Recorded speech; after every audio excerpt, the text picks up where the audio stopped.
Okay, so I thought maybe in the time we have remaining, half an hour, like that, we could just kind of field some questions, talk between us in terms of these questions, see how we answer them, how we think about it. So, the floor is yours. To make the floor ours. Well, I have a question. We talked about polyvagal theory a bit earlier, and about what? Polyvagal theory. Oh, yes. And in your presentation, so how do you integrate that theory, and what might you look for from that theory into what you're noticing with the client you're working with? Well, there's a lot of interplay. How Scott set this day up by talking about how intricately all of that is wired, and that it's wired throughout the body. It has a social mechanism. Emotions have a social read in the face. Scott and I have talked about how the face is such an important register point for emotion. We talked about how shame occurs in the face, and there are certain neurological reactions around all of that, and let me get real specific. That the face is where we read and mimic and have our ability to have empathy for, with that internal mimicry or mirror neuron capacity to really inform us. Where are we? We are evolved to live in groups. That means cooperatively in groups for the purposes of survival and protection. And the ways in which that works best are we can really attune to what's happening in another person. Are we in with them? Are we out with them? Can we empathize? Can we care for them? I mean, a lot of it is parent nurturance of an infant. That's where the reading is very important, the reading of signals. And there's so much complexity to it. And sometimes competing signals are being fired back and forth about want and don't want. Should I or shouldn't I? But it's more like my specialty will end at the point where Scott can tell you all about where these things are firing and what part of the brain and all of that. So I'll defer a little bit. I mean, I'm on the same page. I think what's important, at least from my perspective as an educator, is to have some backing that isn't just a good idea, but has some real kind of scientific backing behind it. So I think the polyvagal isn't necessarily a compass as much as it is identifying how these compasses and maps are overlaying with new science. And that we function best when our face is open, because it exercises the social engagement system, which is a downregulator of anxieties and other things that make us more sympathetically aroused. So digestion works better when the face is looser. It's a signal. I have some midwife friends that talk about that when a woman is in labor, and if she's and the cervix won't open, so the midwife would have the lady say, try it out if you want, and notice it just sends a vagal nerve signal, and there's bidirectionality up and down. It's not, we have this idea that it's here down, it's in constant communion, and so we can actually communicate, which I think are the skills of what we're talking about, down. We can also communicate up. So I think it's just an important thing to kind of know, but not necessarily point. Does that help? So another way of kind of looking at it is that what's happening these days is that because of technology and the ability to really use our technology to dissect and see functions alive in the brain, and Porges did a lot of dissection for years, looking at the nervous systems of animals. Been able to concretize something that in some senses we've known in some ways, but didn't really have a background for it. And I think that's what Reich was trying to do. I mean, when Reich was working with, pinpointing the autonomic nervous system, it's sympathetic and parasympathetic. In a sense, he didn't really need that to really come up with his ways of working, but he was able to ground that. And I think we, as human beings, and some of us scientific human beings, want to be able to ground that. And I think the field is grabbing onto those things that we now can understand that can ground it. So ground those particular ideas. And I think as Scott is saying, you know, you can use certain specific things that can help you in terms of understanding, down-regulating, and changing the nervous system. Those are techniques. But some of these things have been kind of known for a long time. I think one of the things with the polyvagal theory and attachment theory is the really recognizing that others help regulate us. You know, it's through the others that we have social regulation. It regulates our emotions. That's something that Reich didn't really understand all that much, but now we understand that. And so, you know, through many therapies, even if they didn't understand that, you know, words of encouragement, pathic kind of emotional responses, facial patterning that mirrors the other person's facial patterning. Parents do that, you know. That's, now we understand why that works in a better way. And maybe by using that understanding, we can augment that. But it's been there. Right, surrendering to it. Yes. Is our hope. Surrendering to it is your hope. Yeah, as far as working with clients, helping them surrender to these natural fluid energetic systems that help us live longer, help digestion.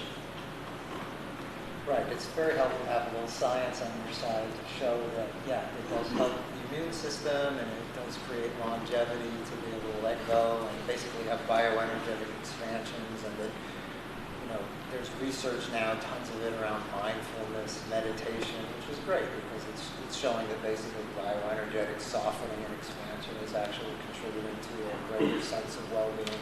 Having science on your side can help get through to some things like the importance of empathy. Okay, you can really make the case that's actually a real biological fact of life, that it involves expressive capacity and that rigidity blocks that. And creating trust is also hindered by an inability to demonstrate the ability for attunement and for empathy. You know, if you don't have all of that background, you can still do some great work at just tracking emotion and the energy that drives that, and watching how respiration is either, you know, happening fluidly and fully or is blocked. But it really helps to know the bigger picture. Understand it. Yes. Empathy is a great point to something I was wanting to pick up. You mentioned clinical settings. I'm really interested in this in a commercial setting, so to speak, at work as a team coach. Empathy is huge at work lately. How do you have empathy for your customers? How do you have empathy with your team members? Are you seeing any of this in those realms? Your team building, high performance team building kinds of things? Well, you know, I mean, I don't know if I see it because I don't really work in that field. So depends on my window, but I know that I have clients that work in that field or one kind of field, and you know, they often talk about, you know, as they become able to be more vulnerable to themselves, and then things get better. And then they also speak to me about the language that seems to be in business now or in management is about that, is about vulnerability. And that, so it seems that these ideas, at least from this small sample of information that I'm getting, seems to be filtering in to, you know, to these other places.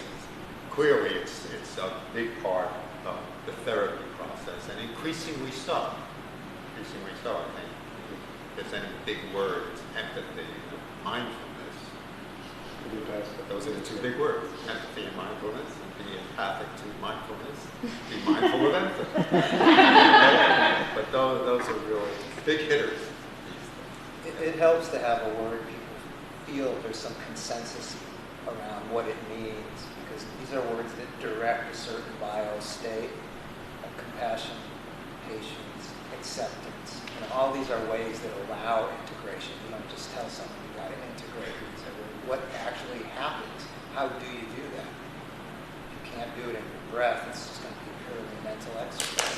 But some mental exercises are really better than others, like attunement exercises or compassion exercises. Help people really kind of soften into connectivity with other people. I love those words because they're gaining acceptance, mainstream acceptance. They have some science behind them, and then we get to use them to access basically bioenergetic realities. Good.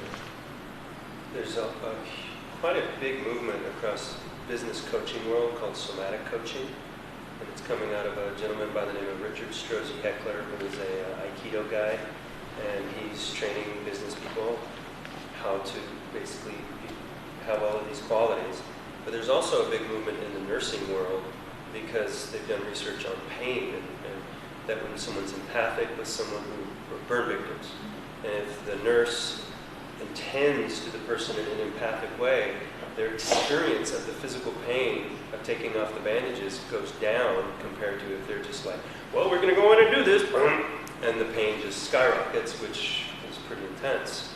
So basically connecting with other humans downregulates and allows for less pain.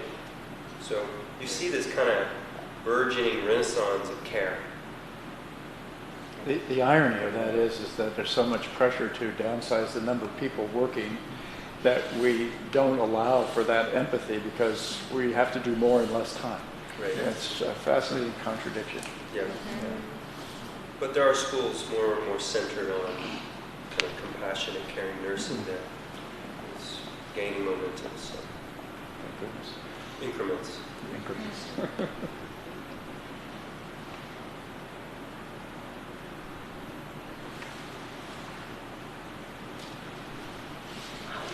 Every question.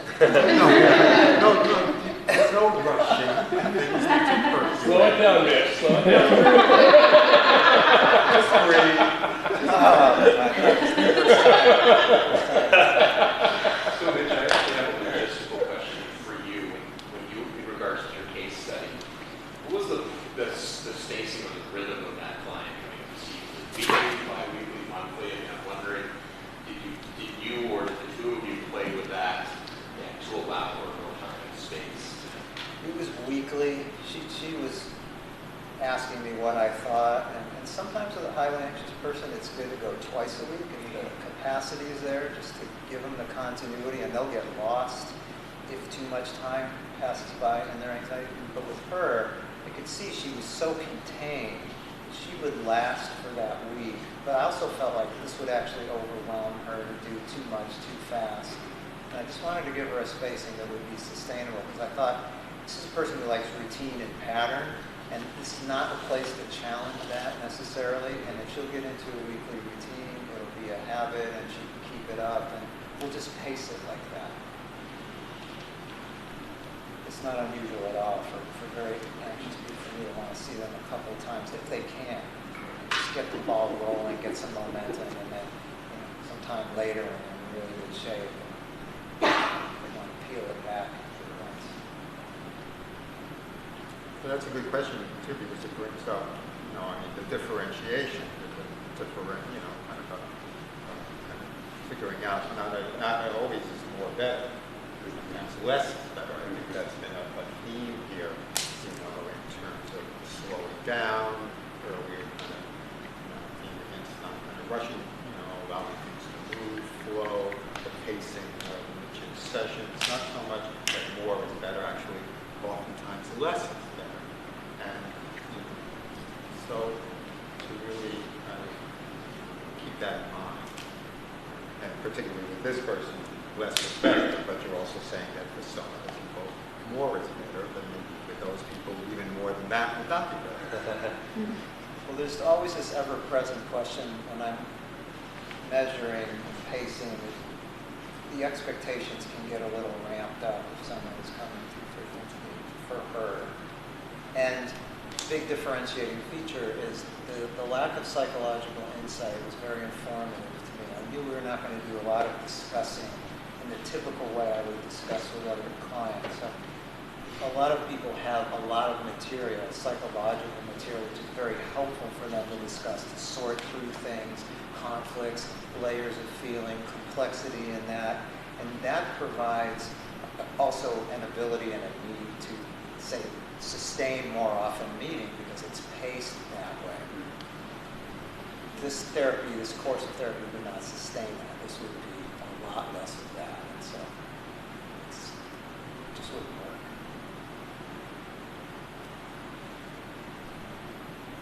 I have a question about talking, about the person talking. Is it something you just like, oh, I don't do this much breathing, eyes, so the rest I'll let them talk, or like, is it just like, is there great positive value to having space for talk, or you just use filler? Well, if I use talk as filler, you know me. Okay, that wasn't something. ideally, let me sit with that because, my initial response was that really talking should not be filler at all. Then I thought, well, what does that really mean by filler? And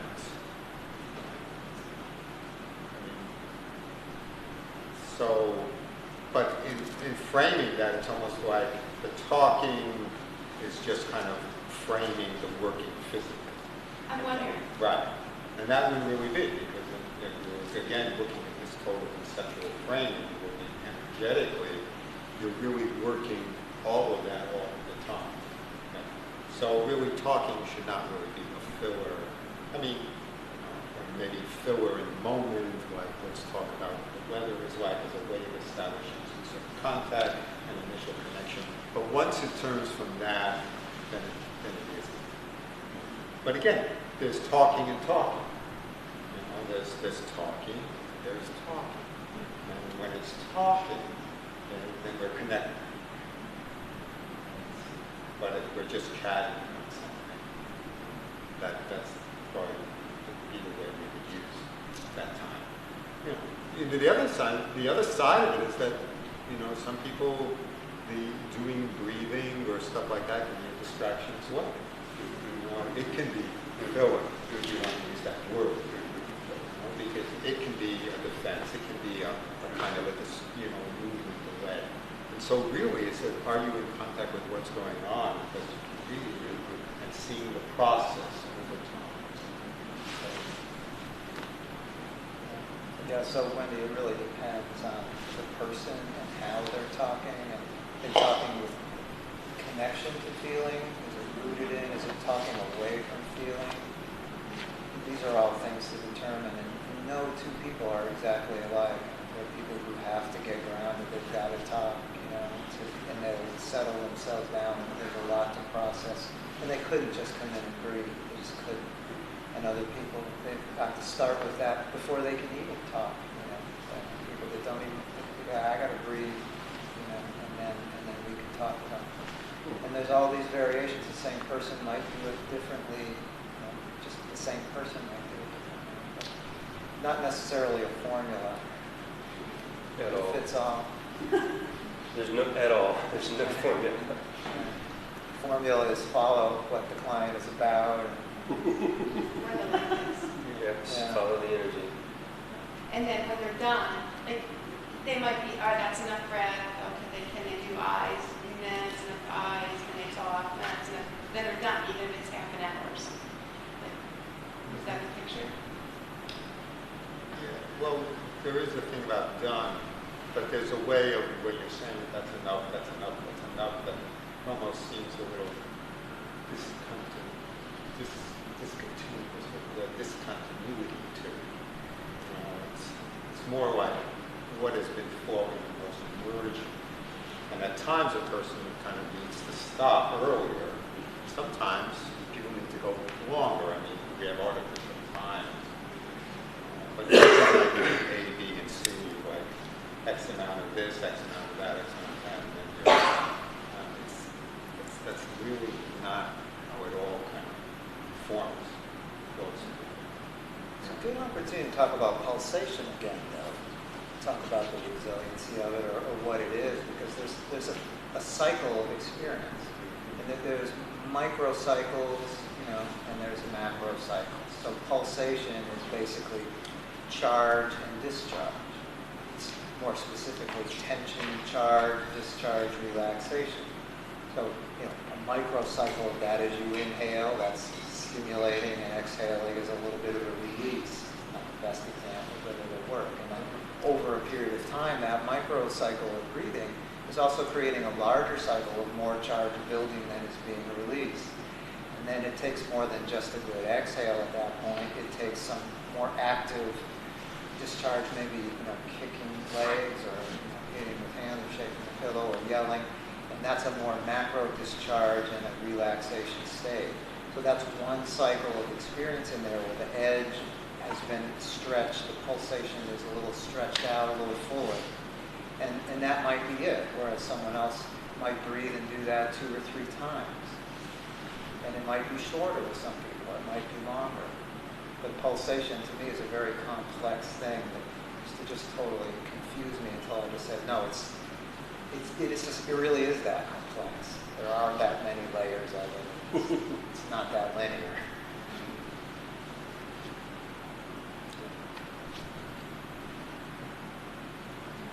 I have a question. You guys were talking about layering of the anxiety and armoring and anxiety and armoring. And I had this mental picture in my head of the weight of that contributing to character. Is that, yeah, okay. Good. Yeah, the more you have that, the more you weigh. More right. Yeah, well, because Reich has this very fascinating diagram, character analysis, where he really speaks to that. You see like a core. I mean, from Reich's idea, it's like it's a simplicity. You have an impulse moving to the periphery, moving to the environment. And it's like, you ask me a question, I listen, I respond. Okay, if we're in contact, that's a fairly simple, in a way, direct interchange. But, you ask me, and then I'm wondering, do I really understand this? And maybe I'm going to say this, but really, I should say this right now, and I'm feeling a little embarrassed right now. I'm feeling kind of anxious. Maybe I have to now feel a little aggressive because I really got to get it out. And no, but not, and the more I am bound like that. He has this diagram where you have these arrows that are going this way and attacking itself this way and splitting off this way and going like this way. It becomes more and more complex. And the more that's going on, the less we're in contact with each other. And that's heavy. Okay? That not only is that heavy, but that is heavy in terms of, it's a heavy feeling. And it's the body that's literally the prison that we're in. So very often, and as we're talking to somebody, I'm noticing that, I'm saying something, they're saying to me back, but as I'm talking to them, their eyes are somewhere else, and they're on 4 different levels of thinking about this, and this, and this, and if I respond to this, and the immediacy is kind of gone, and it's all this, and that's as Mitch is saying, I think that's the part that has to be kind of undone, parsed out. Yes, so that is the tension. Traffic is not flowing. Right. It's all side street rerouted. Yeah. It goes back to a point you and I were talking about, Krista and I were talking about how when you're around some people, it just feels better. They're more natural, they're more at ease. The traffic is just less regulated and less stop and go. And it feels good. These are very attractive, charismatic people to be around. They're natural. It feels more sincere, and you feel like you can trust that what you see is what you get, versus a lot of rerouting and coming at things in a secondary way. And that gets very tedious, not only for the person to live who's that way, but the people that person's trying to relate to have to sort through all of that.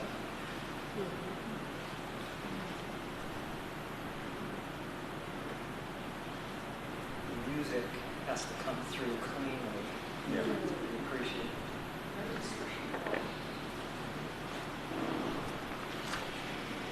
Can I ask a clarifying question? When you started your presentation and about anxiety, you were saying that it's a contraction against expansion. Do I have that right?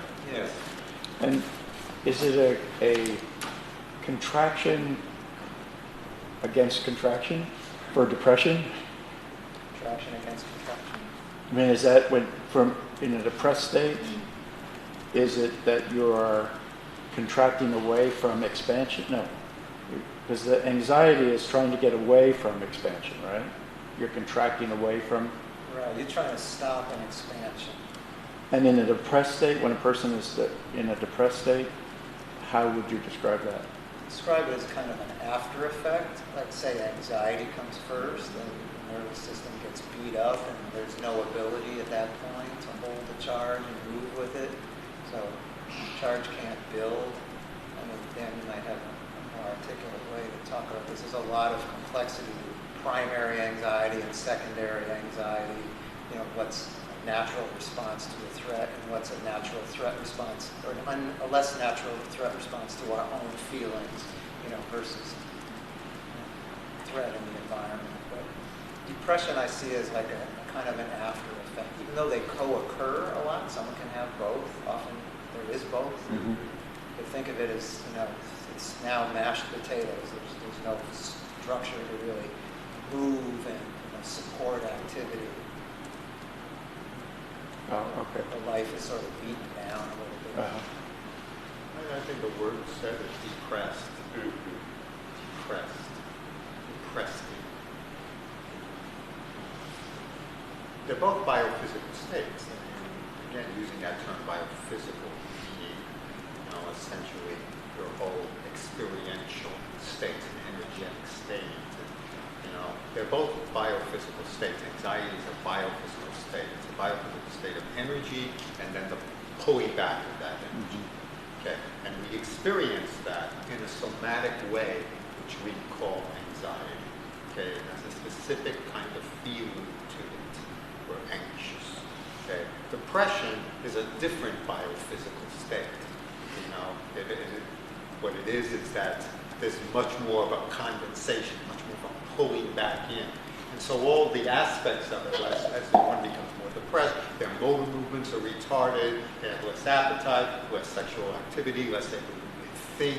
You can feel, you can get a sense of a shrinking of an energetic field, whereas anxiety can be much more like there's energy bouncing within the walls of the internal organism. You know, with depression, you have much more of a shrinking and a shrinking point back to the extreme level of when you cannot really move or thinking. So all of that, so that's a biophysical state. Now, of course, they exist simultaneously in a sense because, and that's one of the things is that as a depression can start to lift, the energy starts to move, but the armor is still there, and so then you have anxiety. You know, and so then, and that's one of the things that, you know, just to bounce off of what you're saying, why throughout therapy there's always going to be, over time, an increase of anxiety. An increased anxiety as the energy starts to move more, okay, and it faces the armor, then it's going to be more anxious. So it's very typical that, at least in my practice, the person will come in, Scott, you're nodding and stuff like that, and I'm particularly anxious today, and you just know, if you actually do your work, this is going to be a powerful thing. You know, there's going to be a lot going on here because there's a lot of energy moving and a lot of contraction against that energy. You know, and then after some powerful sessions, there's like a lull, and people are just, okay, there's less energy moving, and now we're just kind of figuring it all out, and then it starts to pulsate. Yeah, so that's kind of my understanding of depression versus anxiety. So a question on that, sort of extending out of that, would be over time. Yes. One of the things you said was, you know, we mobilize energy, and then people go out, they live their lives, they maybe make different choices, have different behaviors, their relationships shift, and then they start to change.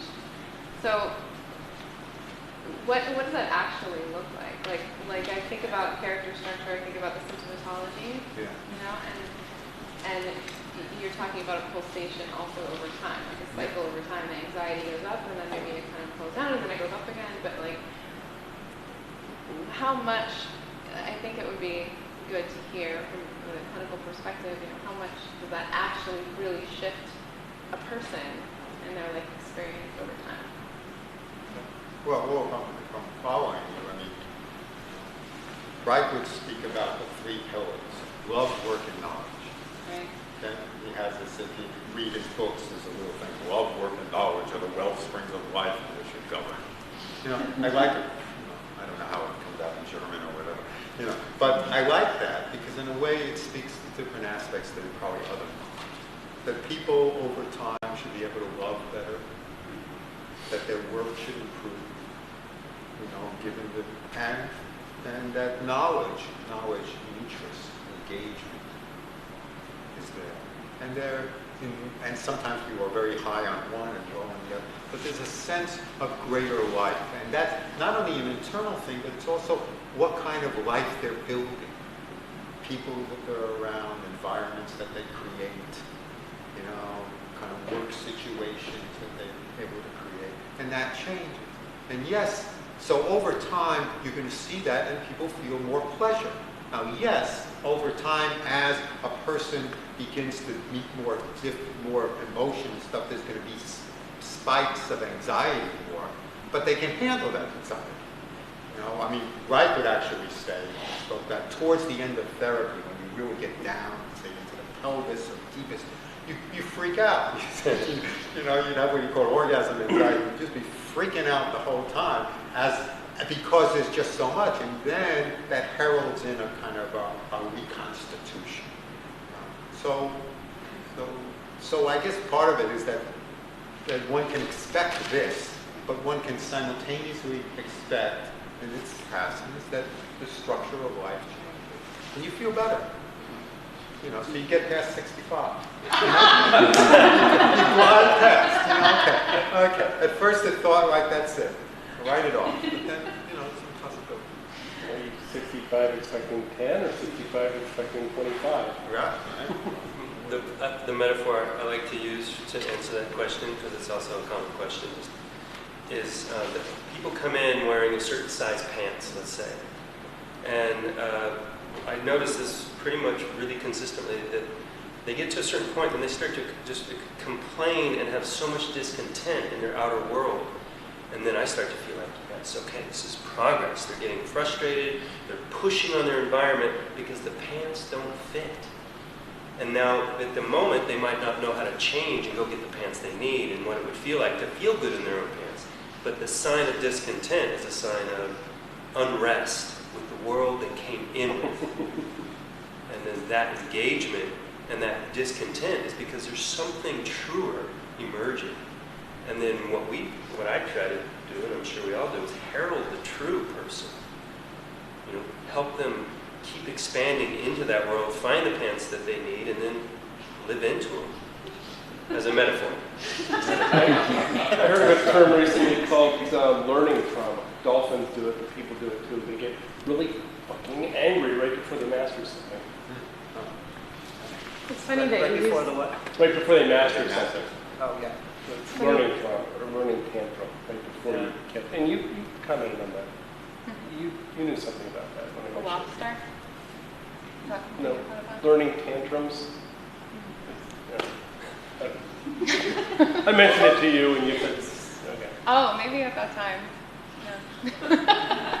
I work with eating disorders, and so you're talking about like changing pant sizes, and it's interesting because that is actually something that you can watch with clients as they go through and like into recovery, which, you know, from my perspective is actually finding themselves instead of trying to adhere to all these external criteria.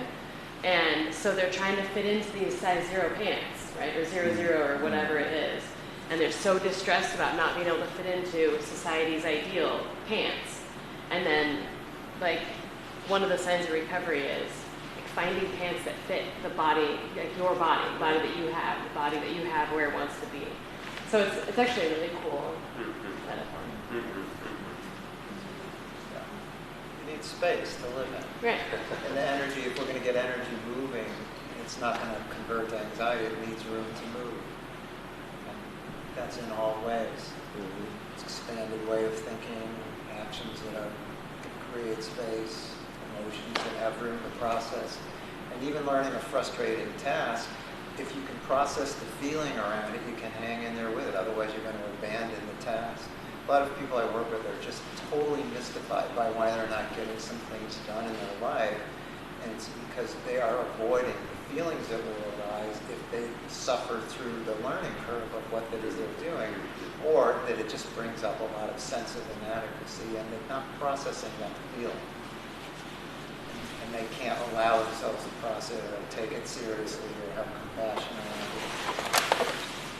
And oftentimes it's so automatic what the way that's avoided that time just gets lost in the day, or a person loses energy, or it's just mysterious how they get interested in something else. So slowing it down can really help highlight that the drive is just simply going in a different direction, because the reward now is relief of tension through distraction, some other easier path of least resistance task.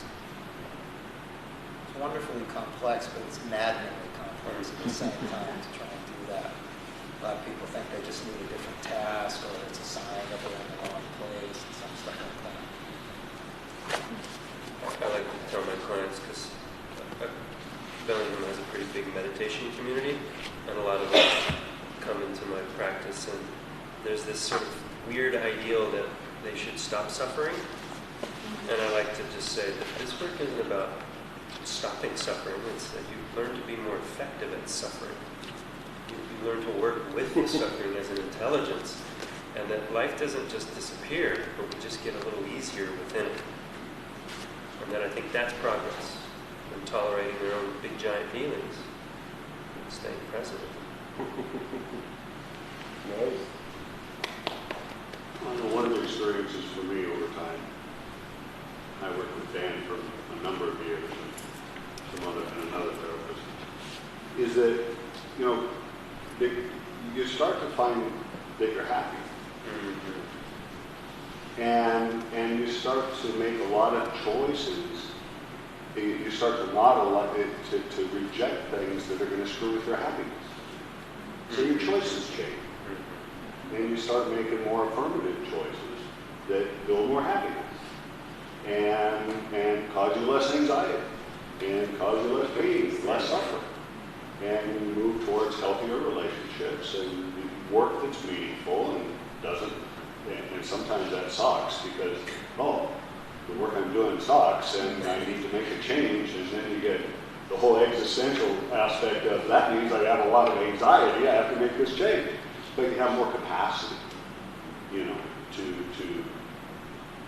and resilience, I think, is the term that you use, that gets built in. Energy has a life of its own. Overall. The energy had a life of its own for you. You took enough pebbles out of the way that knew where to go. You had some confidence in it, starting to build something for you. It just has its own direction. Yeah, you fight it a lot less. But it proves to you that it works as well. Yeah. It's like you let it show you some things. Yeah.